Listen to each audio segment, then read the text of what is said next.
بابا جی نے تصویر دیکھی، ہاں اسی کا ہوا تھا اور بہت برا ایکسیڈنٹ ہوا تھا۔ تصویر کو دیکھتے ہی بابا جی نے جھٹ سے بولے، وہی سیم اور دیم کا دل بیٹھنے کو تھا۔ ہوا ہوگا ایکسیڈنٹ، لیکن وہ ہماری ماما نہیں ہے، اس کی جلد کا سفید رنگ نہیں ہے، گندمی ہے، بلیک کلر ہے، اور ہماری ماما کے جلد کا رنگ سفید تھا۔ ہماری ماما کے بال براؤن تھے جبکہ اس کے بال بلیک ہیں۔ سیم نے تھانے دار کو بتایا۔ تھانے دار چپ ہو کے رہ گیا۔ بابا جی وہاں سے چلے گئے۔ خیر جو بھی ہوا، لیکن ایکسیڈنٹ ہماری ماں کا ہی ہوا تھا، یہ بات اس بابا جی نے بتائی ہے۔ ہم بہت جلد باڈی کا پتہ کر کے آپ لوگوں کو بتا دیں گے، آپ لوگ جا سکتے ہیں۔ ایک بات، اگر وہ ملی بھی تو زندہ نہیں ملے گی تو ان کے لیے دعا کرنا۔ تھانے دار کے جملے انہیں بہت برے لگے۔ وہ چپ چاپ وہاں سے نکلتے چلے گئے۔ ان کے ہاتھ میں نیلم کا سامان تھا۔ باہر آئے تو سائیکل غائب تھی، پر انہیں فکر نہیں تھی۔ وہ پیدل ہی گھر کی طرف چلنے لگے۔ اتنا بڑا ملک، اتنا بڑا مالک جسے بچانے کے لیے لاکھوں لوگوں نے قربانیاں دی، وہاں پہ ایک انسان کی زندگی محفوظ نہیں۔ وہ بہت مشکل سے شکستہ قدموں سے چلتے گھر پہنچے۔ دروازہ کھولا تو انہیں یہ تو یقین آ گیا تھا کہ ایکسیڈنٹ نیلم کا ہوا ہے، لیکن نیلم مر گئی ہے اس بات پہ انہیں یقین نہیں آیا تھا۔ دیکھو، میں نہیں چاہتی میری تربیت پہ کوئی سوال اٹھائے۔ میں چاہتی ہوں تم لوگ پڑھو لکھو، ترقی کرو، جو میں نہیں کر سکی وہ تم کرو۔ نیلم کے آخری الفاظ یاد آئے انہیں۔ دونوں نے اپنے آنسو صاف کیے۔ ہاں، ہم پڑھیں گے، لکھیں گے، سب کریں گے جو ہماری ماما چاہتی تھیں۔ نیم دروازہ اندر سے بند کر دیا۔ 3 دن سے گھر کی صفائی نہیں ہوئی تھی۔ نیلم بہت نفاست پسند خاتون تھی۔ ان کے گھر میں تھوڑی سی بھی گرد بھی دیکھنے کو نہیں ملتی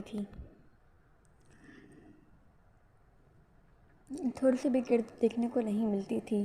گرد مطلب جالے وغیرہ، دھول مٹی، ایسا کچھ بھی نہیں ہوتا تھا اس کے گھر میں۔ اور پچھلے 3 دنوں سے ان کا گھر بہت گندا ہو گیا تھا۔ ان کی ماں جو موجود نہیں تھی تو پیچھے سے سب تباہ تو نہیں کر سکتے تھے۔ ان کے پاس روزگار نہیں تھا، یہ بھی نہیں پتہ تھا کہ کہاں سے کھائیں گے پیئیں گے، محلے دار کب تک انہیں مفت میں کھلائیں گے۔ دونوں نے گھر کو اچھے سے صاف کیا۔ چھوٹے، تو فکر نہ کر، ہماری ماما ضرور واپس آئیں گی، لیکن تب تک ہم ہاتھ پہ ہاتھ دھرے نہیں بیٹھے رہیں گے، ماما کو تلاش بھی کریں گے اور اپنا کام بھی کریں گے۔ ان کی کالونی میں آصف بھائی رہتے تھے، جو کہ پولیو کی ٹیم میں آفیسر تھے۔ انہوں نے دونوں بھائیوں کو ٹیم میں شامل ہونے کا کہا تھا۔ پولیو کے قطرے تو ان کی ٹیم کی خواتین پلاتی تھیں، انہیں بس ان کے ساتھ رہنا تھا۔ سیم نے فون اٹھا کر آصف بھائی کو کال کی۔ انہیں بتایا کہ دونوں بھائی ان کے ساتھ کام کرنے کے لیے تیار ہیں۔ وہ جانتے تھے یہ کام تو انہیں اتنے پیسے نہیں دے گا، لیکن وہ اتنا تو کر سکتے تھے کہ اپنا خرچہ چلا سکیں۔ ہاں، وہ مہنگے کالج نہیں جا سکیں گے، پر وہ کچھ نہ کچھ بنیں گے ضرور۔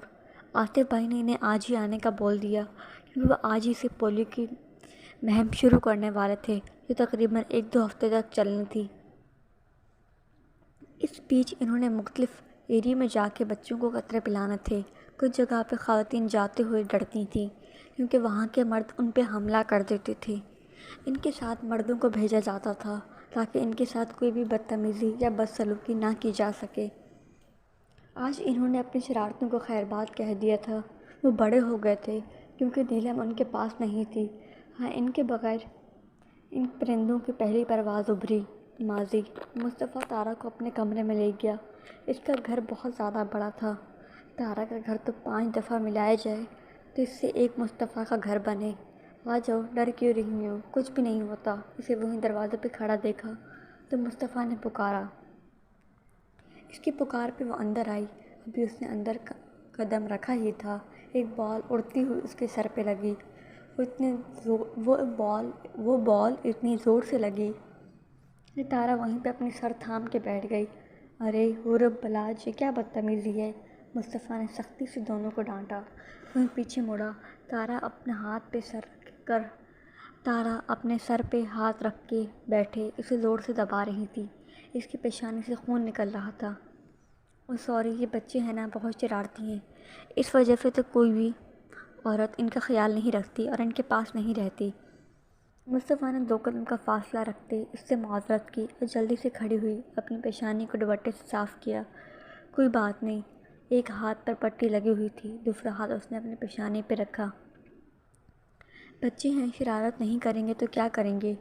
اس کے سامنے کھڑے دو پیارے سے بچوں کو دیکھ کے کہا۔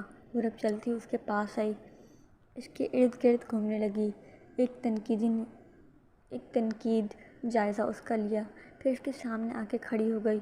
"You are like Barbie girl, یہ ہماری ماما ہے ڈیڈ"، وہ مصطفیٰ سے پوچھنے لگی۔ مصطفیٰ گھبرا گیا۔ "نہیں، یہ تمہاری ماما نہیں ہے، یہ تم لوگوں کا خیال رکھے گی، آج سے تم لوگوں کے ساتھ کھیلے گی، تم لوگ اس کے ساتھ رہو گے"۔ غورب بہت زیادہ خوش ہوئی۔ اس سے پہلے کہ جو عورت ان کے ساتھ رہتی تھی وہ ان کو بہت مارتی تھی، تبھی تو دونوں بہن بھائیوں نے اس کے ناک میں دم کر دیا۔ "ارے آئیے نا، آپ ہمارے ساتھ بیٹھیں، ہم آپ کو اپنا روم دکھاتے ہیں"، اسے لے کے آگے بڑھنے لگے۔ "رک جاؤ وہیں پہ"، تینوں کے قدم تھم گئے۔ "مصطفیٰ، یہ کہاں سے کوڑا اٹھا کے ہمارے گھر لے آئے ہو"، جہاں آرا چلتی ہی اس کے سامنے آئی۔ وہیں تارا سر جھکا گئی۔ "دادی جان، یہ کوڑا نہیں ہے، ایک جیتی جاگتی انسان ہے، حالات سے مجبور ضرور ہے لیکن آپ اس کی تذلیل نہیں کر سکتی"۔ مصطفیٰ نے سختی سے جہاں آرا کو جواب دیا۔ "شیز بڑے دادو، آپ کا کوئی حق نہیں ہے، آپ ان سے معافی مانگیں"، غورب بھی باریک سی آواز میں چلائی۔ پہلی بار تارا کے حق میں کسی نے آواز اٹھائی تھی۔ وہ 6 سالہ لڑکی تارا کو بہت پسند آئی۔ "مما"، اسے اپنے پیچھے سے کسی بچے کی آواز آئی۔ جھٹ سے مڑی، 1 سالہ داور آہستہ آہستہ چلتا اس کے پاس آیا۔ وہ اس کی ٹانگ سے لپٹ گیا۔ وہ بار بار اسے ماما کہہ رہا تھا۔ تارا نے پیچھے بیٹھتے اس کے گال پہ ہاتھ رکھا۔ تارا نے نیچے بیٹھتے اس کے گال پہ ہاتھ رکھا۔ "تم تو بہت ہی پیارے ہو"، وہ تارا کی گردن میں بازو ڈال گیا۔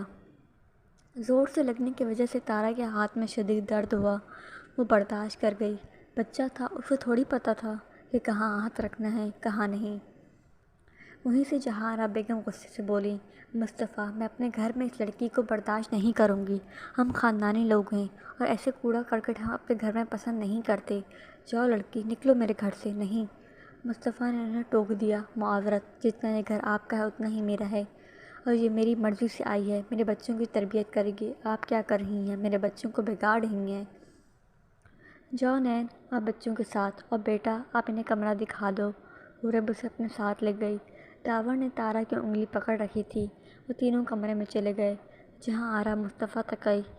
"تو اب تم اتنے باغی اور خود سر ہو گئے ہو کہ اپنی دادی کے فیصلوں کے خلاف جاؤ گے، اسے چھوٹے گھر کی لڑکیاں معصوم بن کے پہلے گھروں میں داخل ہوتی ہیں، پھر زندگی میں، یاد رکھنا مصطفیٰ، اگر یہ لڑکی تمہاری زندگی میں آئی تو میں اسے چھوڑوں گی نہیں"، اسے وارننگ دیتی جہاں آرا بیگم نکلتی چلی گئی۔ مصطفیٰ افسوس کر کے رہ گیا۔ وہ اپنی دادی کی سوچ کو بدل نہیں سکتا تھا۔ سر جھٹکتا اپنے کمرے میں بڑھ گیا۔ نیلم کو وہ لوگ اسلام آباد لے آئے تھے۔ کئی سالوں بعد مصطفیٰ کمال نے پھر سے اس گھر کی دہلیز پہ قدم رکھا۔ اب جہاں آرا بیگم اس دنیا میں نہیں تھی، بہت سالوں پہلے وہ اپنی ضد، انا، سب کچھ لے کے دنیا سے رخصت ہو گئی تھی۔ اس گھر میں اب مصطفیٰ کا کزن رہتا تھا۔ دوسرا پورشن خالی رکھا ہوا تھا، اس نے اپنا پورشن کھلوایا۔ داور، بلاج اور غورب اس وقت مصطفیٰ کے کمرے میں تھے۔ نیلم کی آنکھیں کھلی تھیں، وہ سب کچھ دیکھ رہی تھی۔ یہی کمرہ تھا جو کئی سالوں پہلے اس کی زندگی میں ایک نیا باپ لے کے آیا تھا، جس نے تارا کو نین بنایا تھا۔ اس شخص نے اپنی بیوی بنا کے اسے مان بخشا تھا۔ مصطفیٰ ملازم کو کچھ ضروری ہدایت دے رہا تھا، جب پیچھے اس کا کزن چلتا ہوا۔ "اچھا ہوا تو مل گئی تمہاری بیوی تمہیں، ویسے عمر کا اثر صرف تم پر ہوا ہے، تمہاری بیوی تو آج بھی ویسی کی ویسی ہے"۔ غورب کی بڑی بہن لگتی ہے دکھنے میں تو وہ۔ پینٹ کی جیبوں میں ہاتھ ڈالے اظہر افرید اس پہ طنز کے تیر مارتے ہوئے بولا۔ مصطفیٰ اس کی طرف مڑا، اس کے لبوں پہ گہری مسکراہٹ آئی۔ پیچھے کھڑے اس کی بیوی کو دیکھا، پھر ہنستے ہوئے بولا۔ "میں نے اس کی رضامندی سے اس کی شادی کی تھی، اسے ایک رشتے کی ضرورت تھی اور مجھے اپنے بچوں کی ماں کی۔ ہم دونوں ایک دوسرے کا سہارا بن گئے، اور تم نے کیا کیا، ایک بوڑھی فرنگن سے شادی کر لی، جانتے ہو نا، جب تم نے شادی کی تھی تب وہ 45 سال کی تھی اور تم 25 سال کے۔ جب یہ کینیڈین تمہاری زندگی میں آئی تھی، میں نے تو تمہیں نہیں کہا تھا کہ دیکھ لو تم بوڑھے ہو گئے ہو، وہ آج بھی 45 سال کی لگتی ہے"۔ مصطفیٰ نے کھڑے اسے اچھی خاصی عزت افزائی کی۔ اظہر تو کلسکی ہی رہ گیا، جو اسے سنانے آیا تھا خود ہی باتیں سنتا رہ گیا۔ وہ اپنا اتنا سا منہ لے کے واپس لوٹ گیا۔ اس کی بیوی وبا ایک شان سے چلتی ہوئی اس تک آئی۔ ہیلو مصطفیٰ کمال، مبارک ہو آپ کی وائف مل گئی۔ اپنے گولڈن بالوں کو پیچھے کرتی وہ ادا سے بولی۔ تھینک یو مس وبا، آپ سے مل کے خوشی ہوئی۔ اوکے، میرا وائف میرا ویٹ کر رہی ہے، چلتی ہوں۔ اور پھر جواب دیتے واپس بڑھنے لگا۔ جب اس کی اگلی بات نے مصطفیٰ کے قدم جکڑ لیے، وہ آپ کا ویٹ کیسے کر سکتی ہے؟ میں نے تو سنا ہے وہ کوما میں ہے۔ کیا کوما میں بھی لوگ انتظار کرتے ہیں؟ اس کی بات سن کے مصطفیٰ کو بہت غصہ آیا۔ بہت مشکل سے چہرے پہ مسکراہٹ برقرار رکھتے پھر اس کے پاس آیا۔ ویسے عمر کافی ہو گئی ہے آپ کی، لیکن دوسروں کی زندگی میں ٹانگ اڑانا آپ نے ابھی تک نہیں چھوڑا۔ جیسی آپ کچھ سال پہلے تھی بالکل ویسی ہی آج ہیں۔ میرا مشورہ ہے کہ آپ اپنی ٹانگ کو سنبھال کے رکھیں۔ اس عمر میں غلطی سے اگر ٹوٹ گئی نا تو بڑھاپے میں ہڈیاں جڑتی نہیں ہیں۔ اس کی عمر کو نشانہ بناتا وہ نکلتا چلا گیا۔ دونوں میاں بیوی کی اچھی خاصی عزت افزائی ہو گئی تھی کہ دوبارہ اس کے پوشن میں آنے کا سوچیں گے بھی نہیں۔ مصطفیٰ کمرے میں گیا، وہ تینوں کھڑے ہوئے۔ ڈیڈ آپ لوگ باتیں کریں، ہم آرام کرنے جا رہے ہیں، بہت نیند آ رہی ہے ہمیں۔ حورب نے داور اور بلاج کو اشارہ کیا۔ داور جانا تو نہیں چاہتا تھا۔ حورب نے اسے گھورا، وہ تینوں کمرے سے نکل گئے۔ مصطفیٰ نے دروازہ بند کیا، وہ اس کے پاس جا کے بیٹھ گیا۔ اس کے ہاتھ کو پکڑتے اپنی ہتھیلی پہ رکھا، پھر دوسرا ہاتھ اوپر رکھتے وہ اس کی طرف دیکھنے لگا۔ تم ایک بار تو مجھ سے رابطہ کر سکتی تھی نا؟ کیا اتنا غیر ضروری نہیں سمجھا تم نے مجھے کہ یہ بتایا تک نہیں کہ تم کس حال میں ہو؟ ہمارا بچہ ٹھیک ہے، تم ٹھیک ہو بھی یا نہیں؟ جانتی ہو میں نے تمہیں کتنا تلاش کیا؟ نیلم کی آنکھیں بھیگ گئیں۔ مصطفیٰ کو بہت غم تھا۔ اپنے ہاتھ کی ہتھیلی سے اس کے آنسو صاف کیے۔ ارے میں نے یہ تھوڑی کہا ہے کہ تم رونے لگ جاؤ، میں تو بس ناراض ہوں۔ عمر کا ایک حصہ میں نے تمہارے اور بچوں کے بغیر گزارا ہے، یعنی میں اسے اپنے ہاتھوں میں اٹھا نہیں سکا۔ اپنے ہاتھوں کو دیکھتے ہوئے بولا، جب وہ پیدا ہوا ہوگا میں تم لوگوں کے پاس موجود نہیں تھا۔ ایک بچے کو سب سے پہلے اس کا باپ کا لمس ملتا ہے، وہ اپنے باپ کو محسوس کرتا ہے۔ مجھے جو لگتا ہے کہ میری زندگی ادھوری ہے، اور ابھی بھی مجھے یہی لگ رہا ہے۔ میں آئی تھی مصطفیٰ، خدا کی قسم میں آئی تھی اس گھر میں جب آپ کی دادی نے مجھے اور میرے بچوں کو قبول نہیں کیا۔ آپ اس گھر میں نہیں تھے، مجھے دھکے دے کے اس گھر سے نکالا گیا۔ میں چاہتی تھی کہ ہمارے بیٹے کو اپنے باپ کا لمس محسوس ہو، اس کی گود میں روئے، آپ اسے چپ کراؤ، لیکن ایسا نہیں ہوا۔ بہت کچھ کہنا چاہتی تھی لیکن کہہ نہیں سکی کیونکہ وہ بول نہیں پا رہی تھی۔ وہ خود سے تو جواب دے سکتی تھی لیکن اس کے ہونٹ سل گئے تھے۔ مصطفیٰ محسوس کر سکتا تھا وہ کچھ کہنا چاہتی ہے لیکن کیا، یہ تو صرف وہی جانتی تھی۔ وہ کافی دیر کے چہرے پہ بے چینی دیکھتا رہا۔ اچھا مجھے یہ بتاؤ، ہمارا بیٹا ہے یا بیٹی؟ وہ سوچتے ہوئے اس سے سوال کرنے لگا، پھر خود ہی مسکرایا۔ ارے تم کیسے بتاؤ گی، تم تو بول ہی نہیں سکتی۔ اس نے خود ہی اپنی بات کی تردید کرتے جواب دیا، مطلب اپنی بات کی نفی کرتے جواب دیا۔ وہ اٹھ کے کھڑکی کے پاس جا کے کھڑا ہو گیا۔ پتہ نہیں وہ کتنا پریشان ہو رہا ہوگا جب اسے ماں نہیں ملے گی۔ مصطفیٰ کو اس کی بہت فکر ہو رہی تھی۔ اسے یاد آیا ایک دفعہ اس کا ساتھی بھی اسی طرح کی کنڈیشن میں چلا گیا تھا۔ اس کے پاس دشمن کے کچھ سیکرٹ تھے، تبھی ان کے ایک سیکرٹ نے اشاروں کے ذریعے سب پوچھا تھا۔ تبھی ان کے ایک ایکسپرٹ نے اشاروں کے ذریعے اسے سب پوچھا تھا۔ وہ کافی دیر سے پریشان تھا، ایک دم خوش ہوا۔ نیلم سب کچھ دیکھ رہی تھی، اس کے چہرے کی پریشانی، اس کی خوشی، جو کشمکش کا شکار تھا، وہ سب محسوس کر سکتی تھی پر وہ بیان نہیں کر سکتی تھی۔ اس کا کتنا دل کیا وہ اپنے بچوں کو خود میں سمولے، مصطفیٰ سے ڈھیر ساری باتیں کرے، اسے بتائے کہ اس نے کتنی مشکلات کا سامنا کیا، لوگوں سے لڑی۔ وہ کمزور سی نین کو بہت پیچھے چھوڑتی چلی گئی۔ وہ نیلم بن گئی تھی، نیلم جسے حالات سے لڑنا آتا تھا، جو لوگوں کے ہاتھ توڑنا جانتی تھی، جو ہر ایک کی زبان کو بند کرنا اچھے سے جانتی تھی۔ ایک پین اور کاپی اٹھائے، اس کے سامنے جا کے بیٹھ گیا۔ اچھا میں لکھوں گا، اور تم جو ٹھیک ہوا اس پہ اپنی آنکھیں بند کر لو۔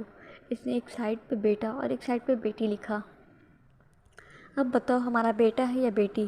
مصطفیٰ نے پہلے بیٹی پہ پین رکھا، اس نے کوئی حرکت نہیں کی، پھر بیٹے پہ پین رکھا، اس نے اپنی پلکیں ہلکی سی چپکائیں اور آنکھیں بند کر لیں۔ گڈ، مطلب ہمارا بیٹا ہے۔ مصطفیٰ ہمارا بیٹا نہیں، ہمارے بیٹے ہیں، وہ 2 جوڑواں بھائی ہیں۔ اسے بتانا چاہتی تھی، آج وہ خود کو بہت لاچار محسوس کر رہی تھی۔ اتنا تو وہ تارا بن کے بھی لاچار نہیں تھی جتنی وہ آج خود کو محسوس کر رہی تھی۔ اچھا تو میں وہیں پہ رہتا تھا، مطلب اسی شہر میں تم لوگ رہتے تھے؟ اس نے اپنی پلکیں جھپکائیں۔ مصطفیٰ کھڑا ہوا۔ میں اسے تلاش کر لوں گا، تم فکر نہ کرو، بہت جلد وہ ہمارے ساتھ ہوگا۔ کاپی سائڈ پہ رکھتے وہ باہر نکلتا چلا گیا۔ داورچی دروازے کے سامنے چھپ کے کھڑا تھا، جلدی سے اندر آیا۔ اس کی نظر کاپی پہ گئی۔ مصطفیٰ نے کچھ نشان لگائے ہوئے تھے۔ وہ مطلب ہمارا چھوٹا بھائی ہے، سوفٹر نہیں۔ اللہ جی، میں تو بہت زیادہ خوش ہوں۔ وہ نیلم کے ساتھ بیٹھ گیا۔ داور کی پیدائش پہ بلڈ پریشر زیادہ بڑھنے کی وجہ سے اس کی ماں کی موت ہو گئی تھی۔ مصطفیٰ اپنی محبوب بیوی کے جانے کے بعد غم میں تھا۔